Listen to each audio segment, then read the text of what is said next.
Marginalia by Billy Collins. Sometimes the notes are ferocious, skirmishes against the author raging along the borders of every page in tiny black script. If I could just get my hands on you, Kierkegaard, or Connor Cruise O'Brien, they seem to say, I would bolt the door and beat some logic into your head. Other comments are more offhand, dismissive. Nonsense. Please. Ha! That kind of thing. I remember once looking up from my reading my thumb as a bookmark, trying to imagine what the person must look like who wrote, "Don't be a ninny," alongside a paragraph in the life of Emily Dickinson. Students are more modest, needing to leave only their splayed footprints along the shore of the page. One scrawls metaphor next to a stanza of Eliot's.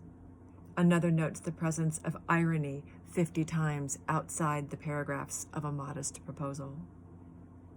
Or they are fans who cheer from the empty bleachers, hands cupped around their mouths. Absolutely, they shout to Duns Scotus and James Baldwin.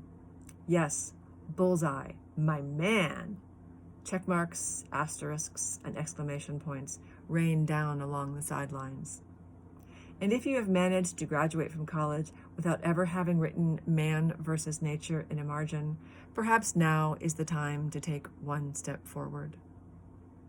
We've all seized the white perimeter as our own and reached for a pen, if only to show we did not just laze in an armchair turning pages. We pressed a thought into the wayside, planted an impression along the verge. Even Irish monks in their cold scriptoria jotted along the borders of the Gospels brief asides about the pains of copying, a bird singing near the window, or the sunlight that illuminated their page, anonymous men catching a ride into the future on a vessel more lasting than themselves. And you have not read Joshua Reynolds, they say, until you have read him and wreathed in Blake's furious scribbling. Yet the one I think of most often, the one that dangles from me like a locket, was written in the copy of Catcher in the Rye I borrowed from the local library one slow, hot summer. I was just beginning high school then, reading books on a Davenport in my parents' living room.